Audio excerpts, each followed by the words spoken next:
The much-anticipated third major of the season saw the top 20 golfers assembled from the last 3 qualifying rounds to take on the challenge of the perfectly suited Ebotse Links in Benoni, with the cold and windy conditions out to test even the best golfers. This is the 2015 Duckhook Open. With the majors being played in the traditional medal format, preparation was done and it was finally time to claim a stake in lifting the Open Championship trophy. The players teed off from 20th place downwards. Starting proceedings, Nick Puerta with his victory at Copperleaf, securing him a place at the Open. Virgil Foster, featuring in his first major, had a stellar qualifying campaign with 99 points. Victory in the league at Parkview gained Jan Pienaar his first major start. And it was a third major start for Nusra Kasim, looking to improve his tied for 4th best finish. A 4-ball with players who didn't feature in all 3 qualifying rounds at Copperleaf, Parkview and Glendower, but victories in these events earning them automatic starts in the Open.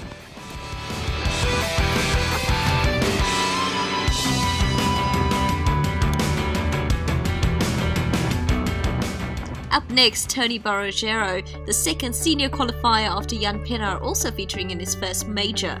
Major winner Rudolf van der Berg would be looking for a second title. Duckhook rookie Nadim Alherbe qualifying in 14th place after a successful campaign. And Anton Bauer with his second consecutive major start following the Masters at Serengeti, where he finished in a tie for 11th.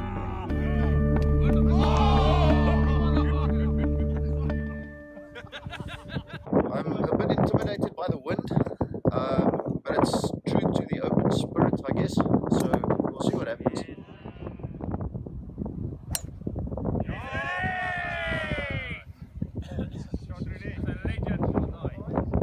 The third group saw major regular Sean Salmon with another chance to win his first major.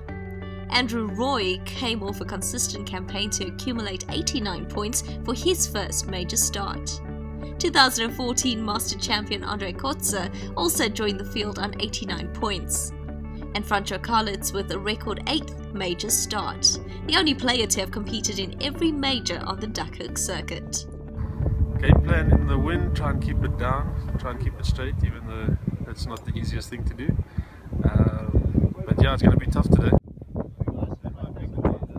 Game plan is to try and avoid the big miss per hole. I don't want to shoot any 12s today.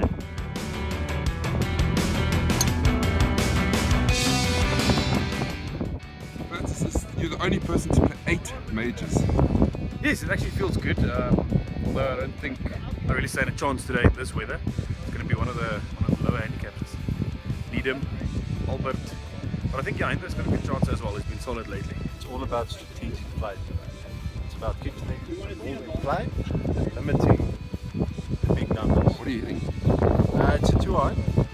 Nice little fan mate, special. We'll see how it goes.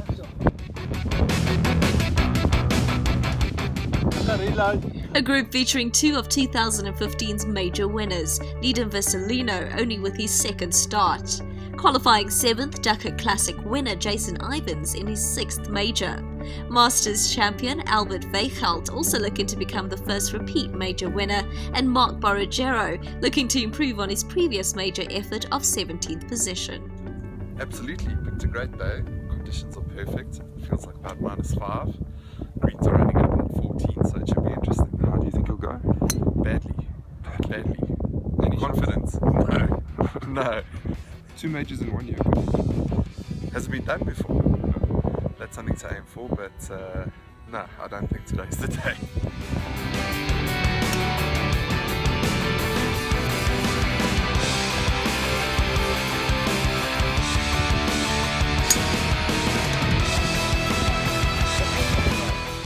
Looking forward to it. If I can keep the 12s off the card, I reckon we've got a chance.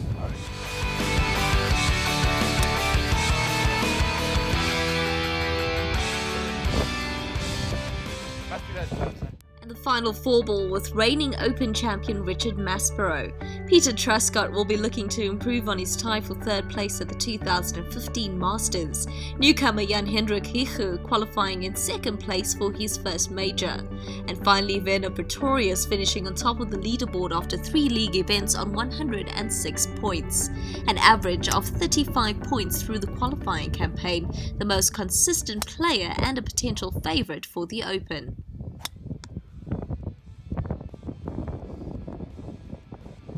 Well, I'm just going to try and keep it in play. Just judging by the conditions here, it's probably the worst conditions you can play a links course in. But I've never played here before, so I'm going to enjoy the experience, and whatever happens from there happens. So just happy to be part of the top 20.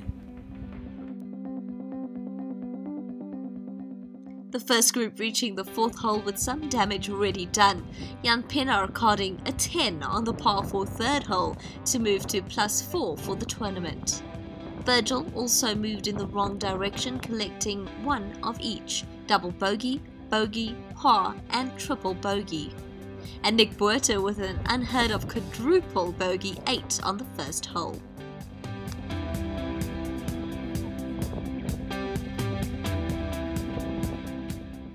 Wind is ridiculous. Doesn't feel so bad in a valley. Yeah, it's a valley. Let's stand up on the tee box.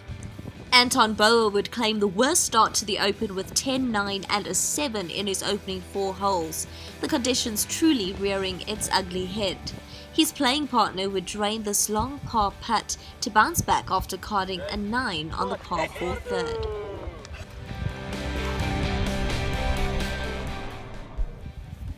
This is amazing. Are these both your balls? Yes, it is. How did you do that? Well, I blocked both, so that's probably how it happened. And they managed to land there together. Yes. That's Good very golf. fortunate. Skill. Very fortunate, and it's not out of bounds. Well done. It's always a silver line.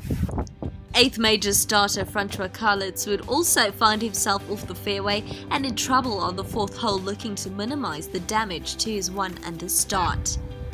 Doesn't sound good. I just heard a yell from back there, so not shouting for. Andrew Roy, tipped to be one of the favourites leading up to the start of the tournament, Roy maintained a good start, going through his first 5 holes at even par.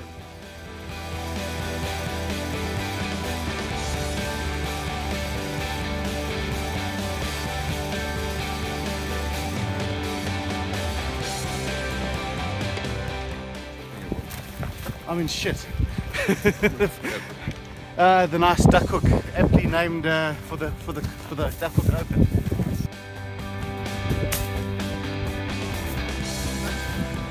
Reaching the 4th hole without dropping a shot, 2015 Players champion Leiden Vissalino would make par to move to 2 under. Pars all round so far, man. I'm shocked and surprised. Yeah.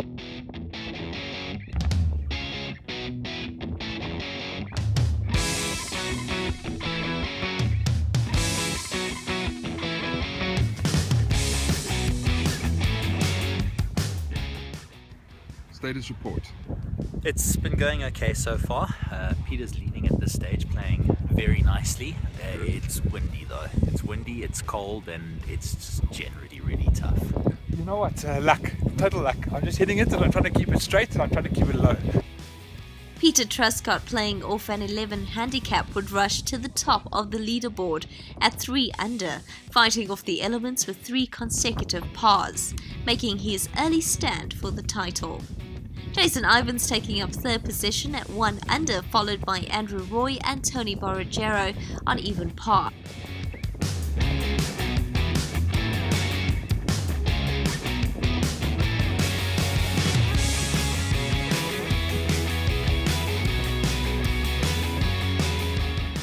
Vic, what you thinking with this little par 3? It's little par 3. A little knockdown gap wedge, I think.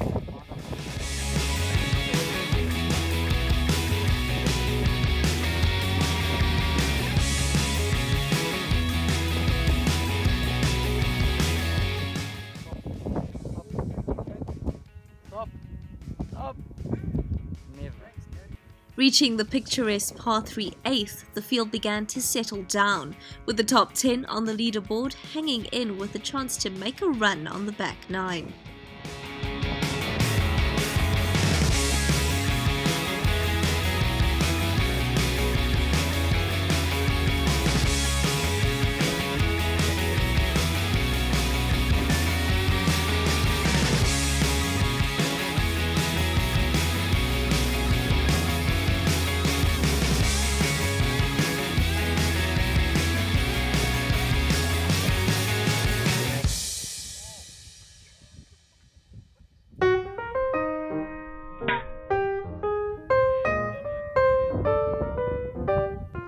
Brunso would see his major contention hopes slip after carding his only double-figure score, a 10 on the par 5 fifth.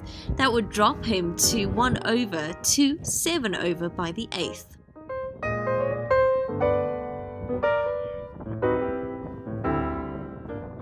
Yes. -2, you're right up there. 1 behind the leader. Gavin Carter says if I lose his money, he's going to kill me, so I'm going to break par today.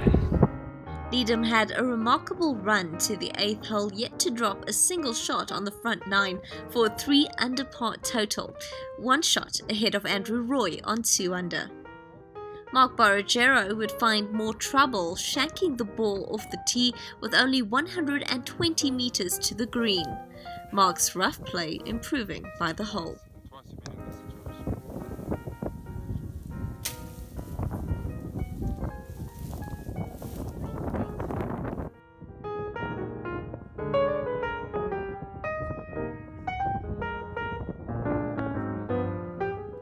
The final group on the course would see 3 of the 4 players all in the running, including Jan-Hendrik Hichu, only 5 shots behind the leader.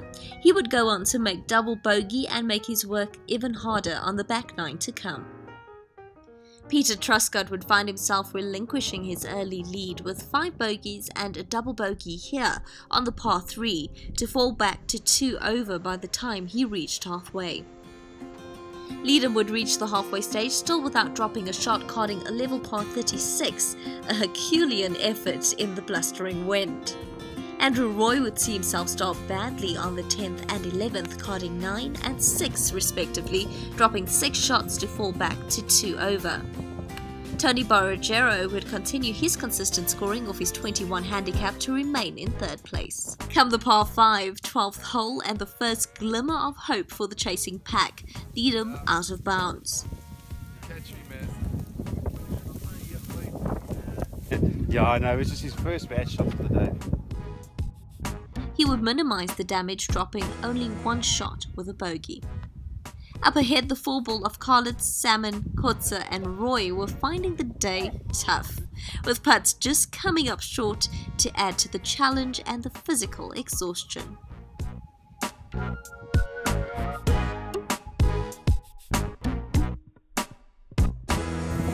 It's a lovely day out in the Oosrand. I think I might do with some karate water now, just to take away the pain.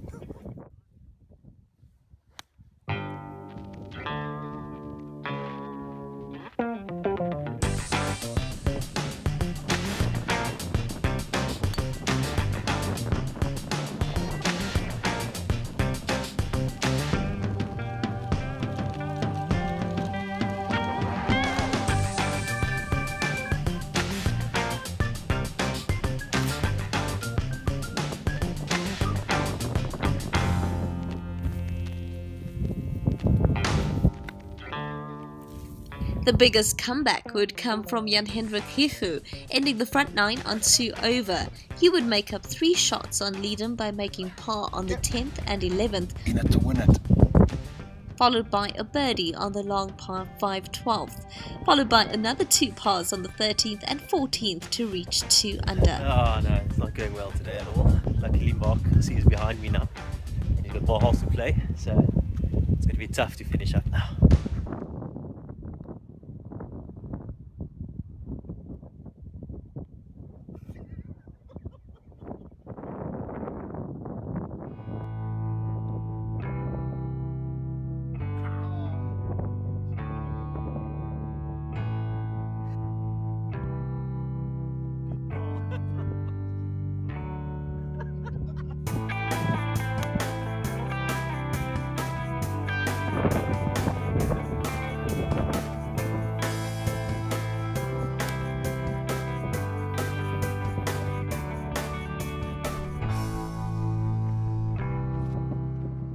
With the players making their way back to the clubhouse, 8 players would reach the 100 mark for the day. Jan Pienaar completing his first major attempt in 15th place, 15 over par.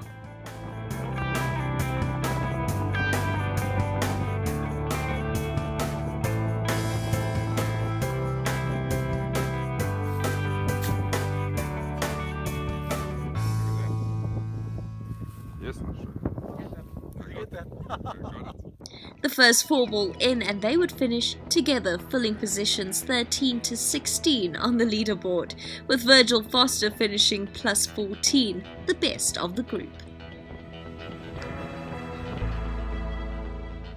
In the next 4-ball, Tony Borragero hung onto 3rd place in his first attempt at a major.